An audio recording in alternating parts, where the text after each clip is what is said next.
Hey everyone. So if you haven't already, check out part 3 of this series before watching this. Now we're going to be doing the actual dialogue itself. So this time around, we're going to be handling dialogue a bit more like how you'd actually see it handled. So now we're going to create a new .d file called IESDP.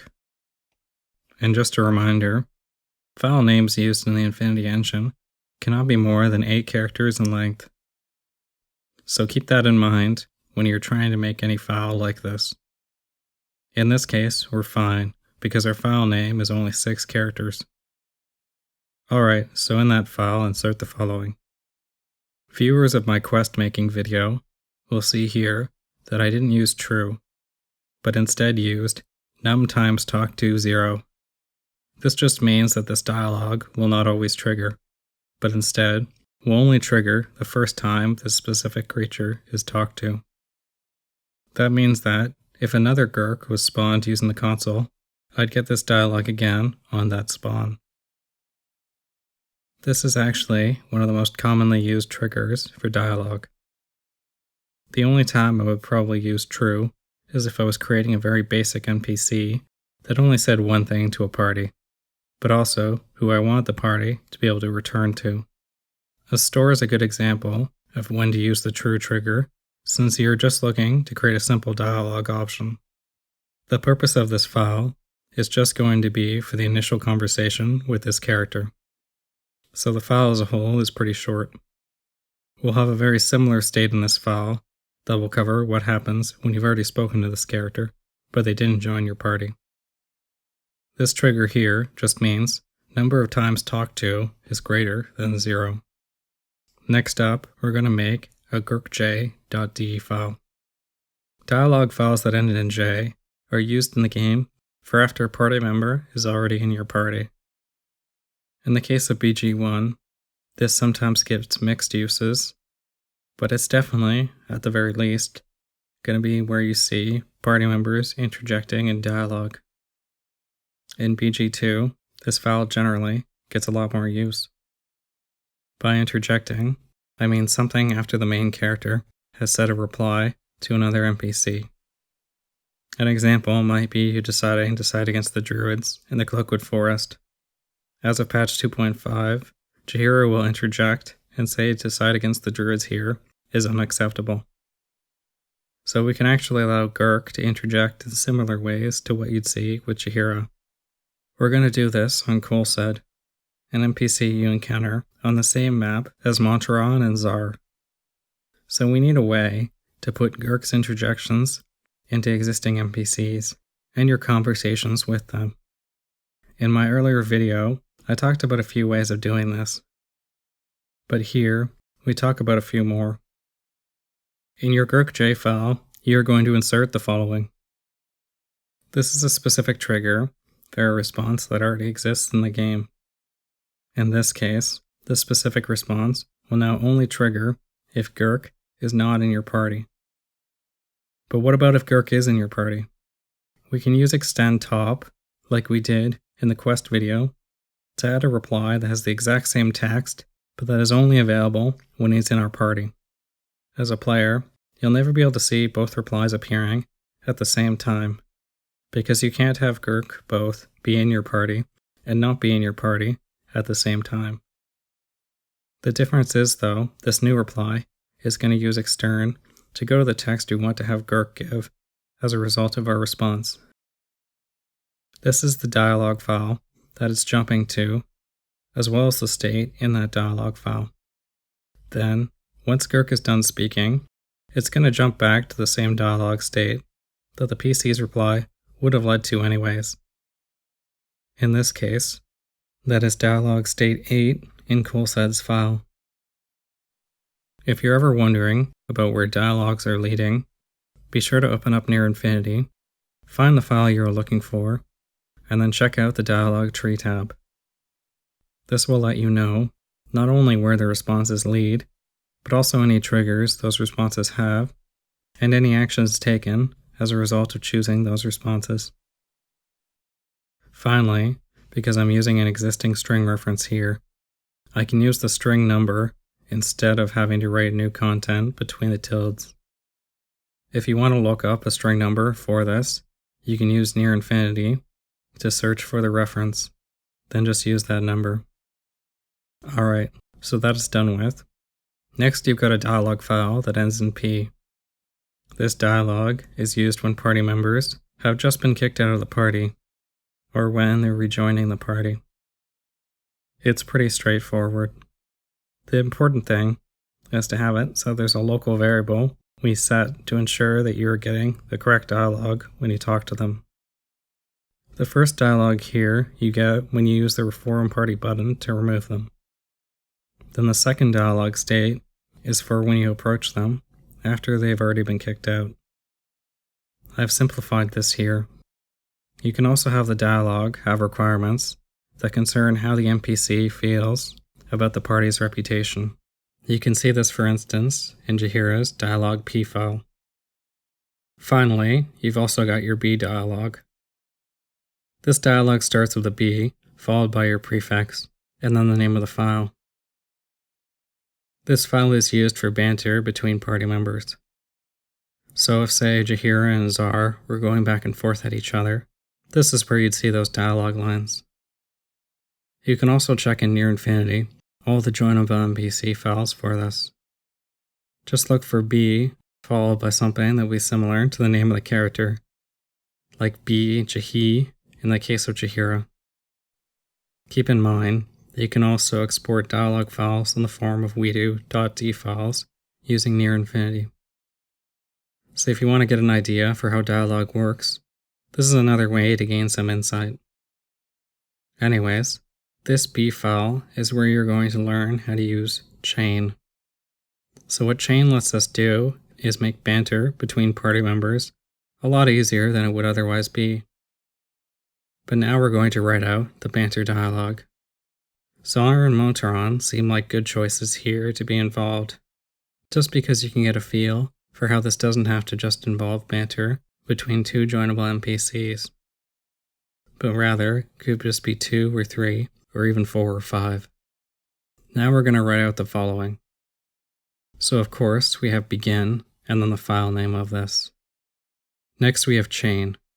This is followed by if, and then all the conditions that need to be present for this banter to even trigger.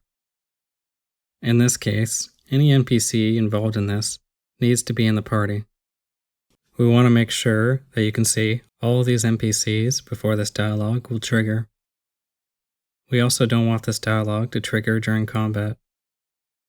The exclamation mark here just means not or false. So think of this as saying, not actually in combat.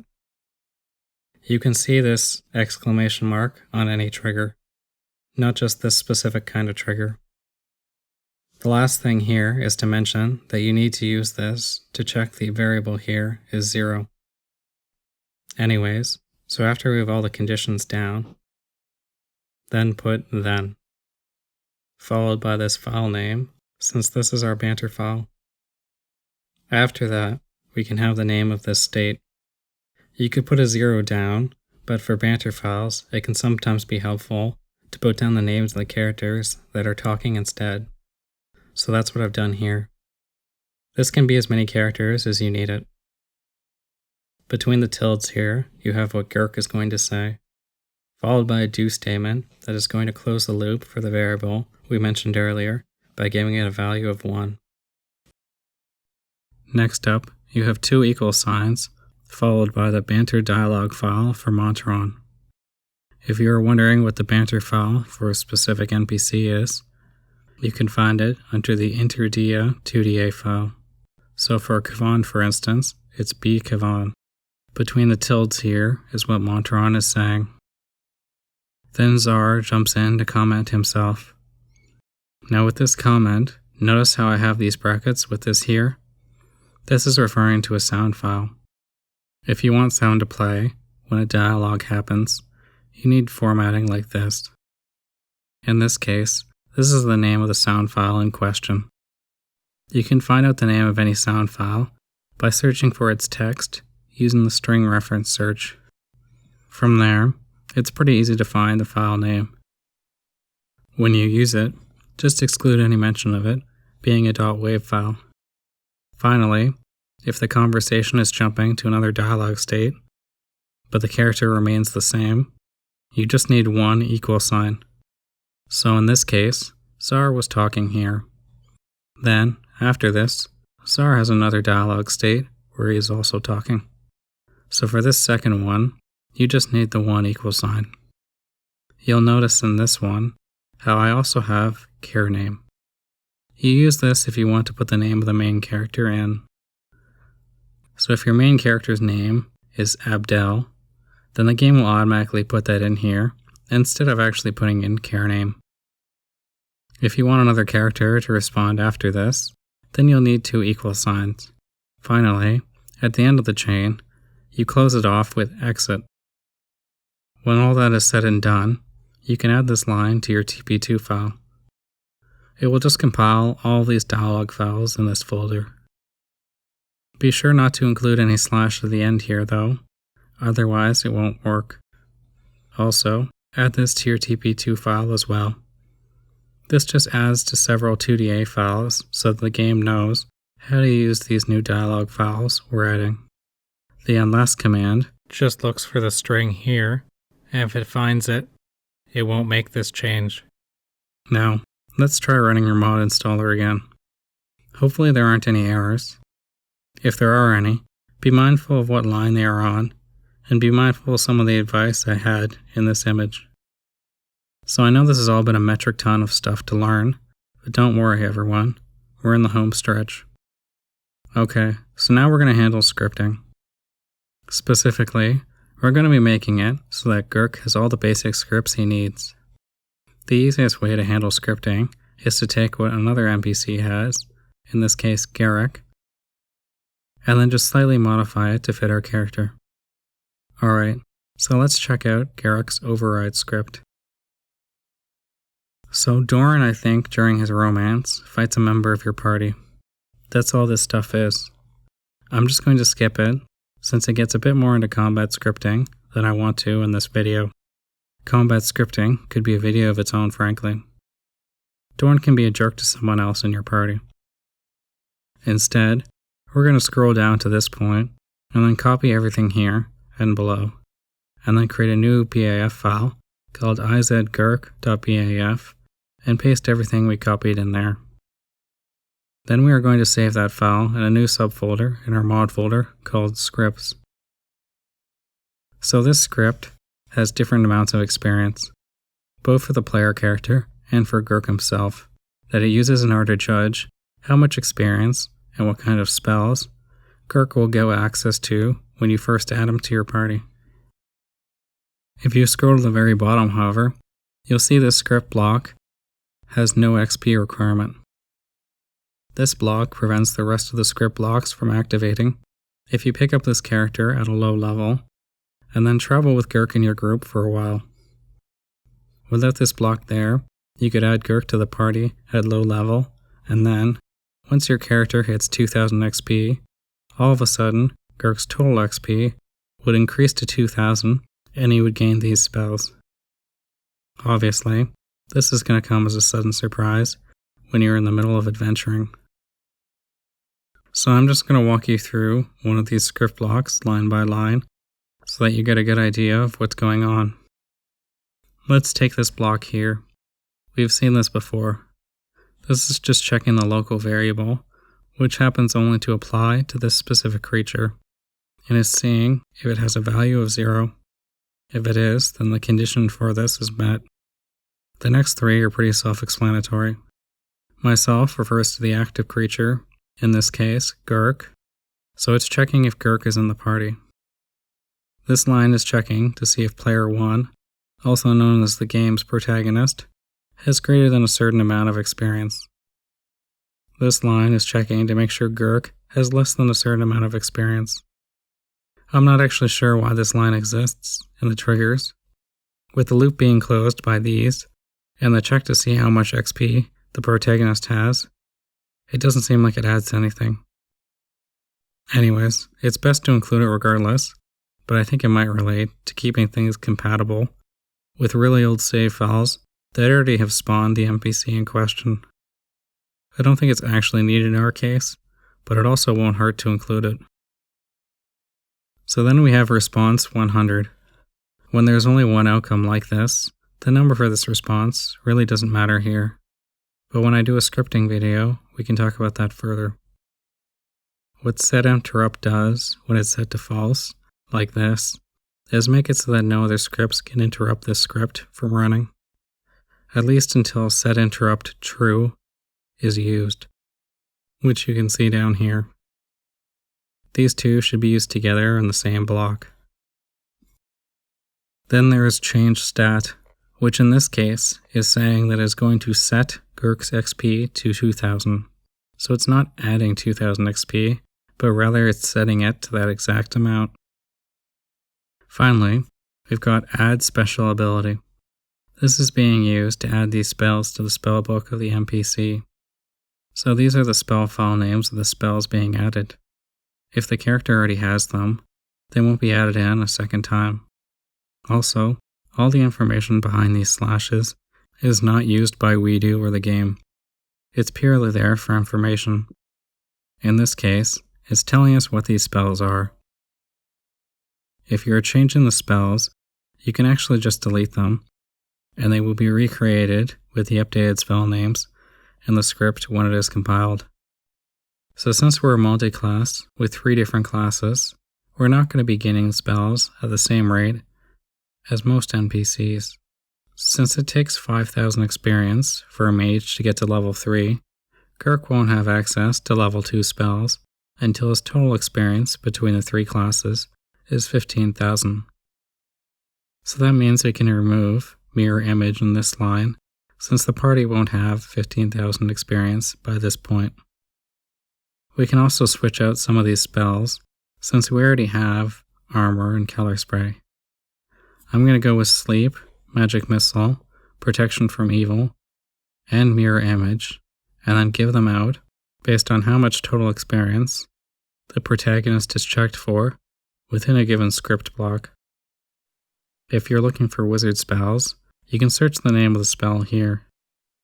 You can also look under SPL files under SPL WI. The spell you're looking for will be in the 100s or 200s, since it's a first or second level spell. Though be mindful, you may find some spells in here. They're not typically what gets added to the spell book. This final block here just handles story mode and prevents the character from dying when they are not in the party. Now we're going to copy what the Garrick2 creature file has in terms of the scripts for its other scripts, and then paste them into Gurk's file. These are all just general scripts that our character file can benefit from. The way scripts work is that the top priority is override, followed by class, race, general, and then default. So if you put something in the override, it will get priority over all others. Now we're going to save Gurk's CRE file again, and then go into our TP2 file and add this line to compile the script. So I mentioned way back in the quest making video, also known as part 2, that you can either use a script to put an NPC into an area, or patch the area file and add them to it. So using a script is a lot easier to understand, and if you want to go with that method, that is completely valid. If you want to learn about doing that, then check out around 26 minutes in to the part 2 video. But for this video, I wanted to explain how to patch an area file to add your NPC in that way. So first things first, we're going to need an area file to do this. We're going to choose AR2700, which is the area east of Candlekeep, where Zar and Monteron are. Like I mentioned in the last video, if you press X on your keyboard, you should get a thing at the bottom saying the X and Y coordinates for where your cursor is and what area file you're currently in. If you hit Ctrl plus space while the console is enabled, you will also get a list of all the area files and the names of the various areas in the game. First thing we're going to want to do is use copy existing on the area file in question, and have the destination for that copy be the override folder. Now we're going to include this line. LPF is short for Launch Patch Function. This just tells Weidu that we're patching this area file. FJ structure is just saying that we're going to be adding a structure, in this case an actor, to this area file. An actor is just another term for a creature. So instead of completely overwriting this area file, we're just making some tweaks to it. This next line is saying that it's an integer variable. We're putting down numbers here that are not going to be considered string, so that's why we're using that. In this case, we're going to be specifically adding in Gurk. These next two lines are just the x and y coordinates for where you can find him. I'm going to be putting Gurk just east of where you can find Imoen, so that's where these coordinates are. This next line is the schedule. So when you patch a creature into an area file, you can actually set what time that creature will appear during the day. This is actually one of the bigger advantages of using this approach to adding creatures compared to adding it via a script, because it's easier to have them only appear at certain times of the day. If you're looking to have a creature that only appears at night, then you can change these values. Having all 24 of these be 1s, like this, just means that it will make an appearance at any time. Each of these values represents a certain hour, starting at the half-hour mark. A 0 value means that it will not be present at this time. So this value here is between 12 a.m. and 1:29 a.m. If you set it at 0, then the actor won't be present in the game during that time. If you want to test this, your character will need to go out of sight of this actor for them to disappear. Then this value here is 1:30 a.m.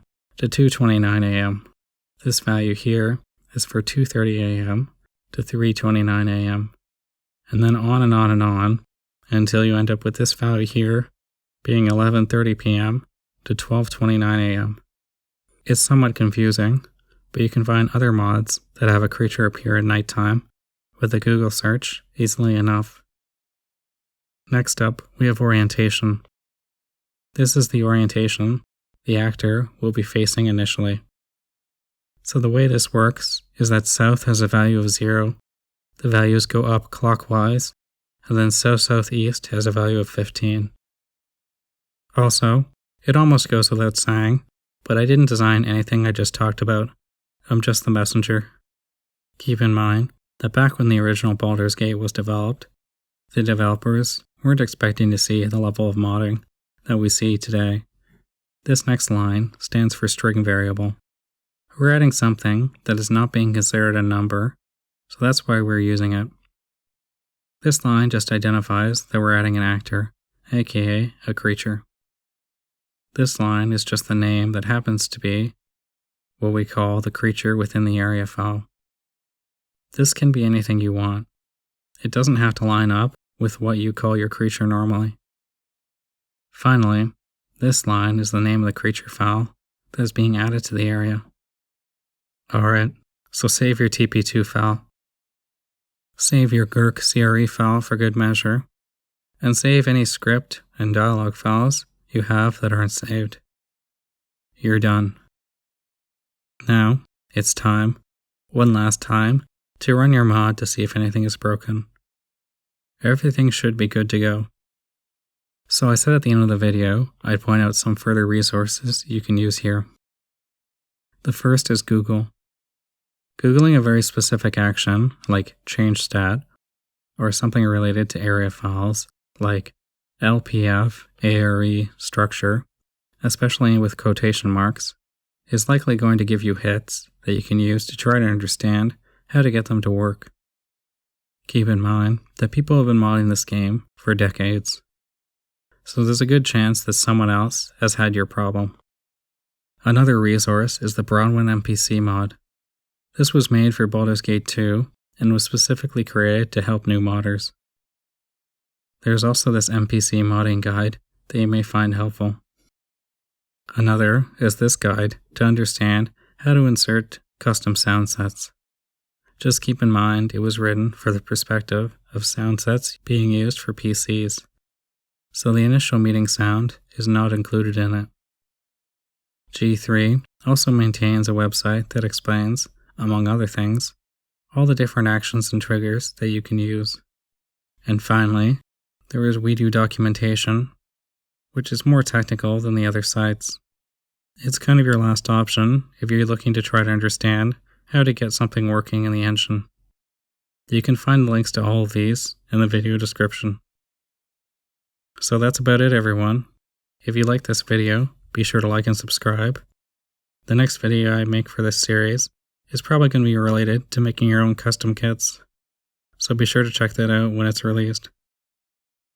Finally, as usual, if you have any modding questions that go beyond what is provided in this tutorial, be sure to check out the Gibberlings 3 Discord server, the Beamdog forums, Gibberlings 3, and the HSS forums. I'll provide a link for each of these in the description. There's some great folks there that will be able to provide much better answers than I can. It will be done.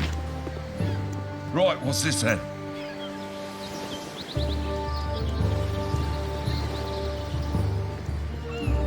Hello there.